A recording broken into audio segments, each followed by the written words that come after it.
Hi, I'm Susan Arndt, and I'm with Ludwig Kitzman, who recently paid a visit to the Sega offices. That's right, I barged in, demanded to see Sonic. He wasn't there, so I played Sonic Lost World, which is the new game for 3DS and Wii U.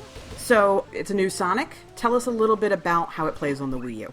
I actually wanted to mention some of the minor changes that they've made, which I think translate to a lot more forgiveness as a 3D platformer. So, Sonic, as we know, he's addicted to speed, but he walks now. You actually have to hold down a button to run. And that might sound counter to the way that they've promoted Sonic in the past, but it actually makes a lot of sense because it helps a lot with the controls. Before, there was a lot of erratic high-speed buffoonery as you moved the analog stick and he just blasted off into a direction. Being able to walk allows you to explore the environment and sort of prepare yourself before you do start to move quickly and explore more of it. So is this a 3D environment? You're talking about him walking around and exploring. That's doesn't really feel like what you would be doing in old school Sonic, so is this a different approach? In a way, I mean, there's exploration in terms of finding different routes to progress through the level. It's obviously not an open world game or anything like that, but the levels have a very peculiar perspective. They're often very cylindrical or spherical, and you can go around finding different pathways. It doesn't really slow the experience down so much as it simply allows you to control a character that doesn't seem like he's flying off the rails all the time. The obvious comparison is obviously Super Mario Galaxy, but it helps a lot. Like, the camera is pulled back, it shows most of the environment to you. It actually makes it easy to move through the environment without becoming confused or getting stuck behind obstacles. I'm happy with him lifting it, and it also sort of introduces a whimsical element to the game, which I think is very much in line with 3D Sonic games before. They have that very crazy level design.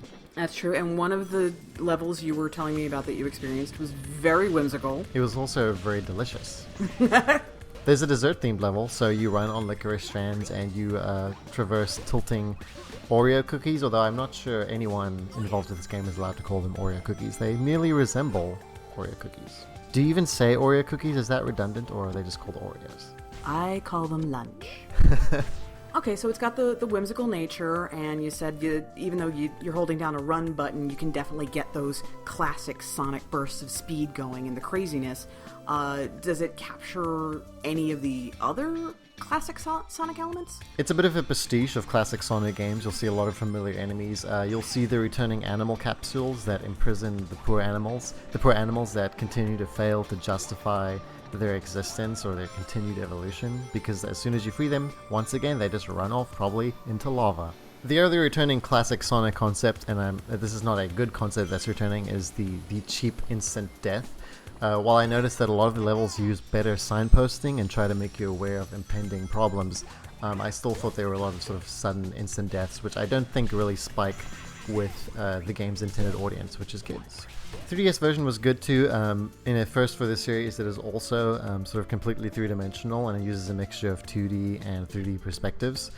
It felt like a little more directed level design, and this one is also developed by Dimps, which did some of the popular DS Sonic games. So the 3DS version and the Wii U version, two completely different Sonic experiences. Exactly. They use similar levels and similar themes, and I believe the story is quite similar as well, but one is not a port of the other. These are two completely different games. Okay, so Sonic has gone through a lot of different iterations over the years. So, of the most recent Sonics, which one do you think this most closely resembles? I think Sonic Lost World most resembles Sonic Colors, the 2009 Wii game, mostly because it uses some of the similar power-ups, but it also has the same kind of attitude to the game. It's very whimsical, as we pointed out. It's very lighthearted. It doesn't take the character very seriously to the point where there is a ton of plot to get through.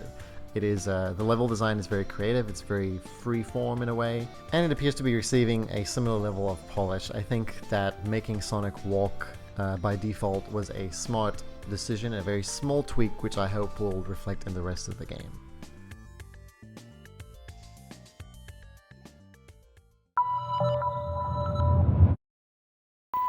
Worst Sonic sidekick ever. Go. It's Espio the Chameleon. Ooh, nice choice. Excellent choice. I was going with Charmy Bee. Charmy the Bee is pretty annoying. Mighty the Armadillo, not great. Oh, also not good. Rouge the Don't Bat. forget Ray the Squirrel. He was only in Sega Sonic the Hedgehog, which is the arcade game. Oh. from back in the day. Oh, snap. That is massive knowledge you're dropping.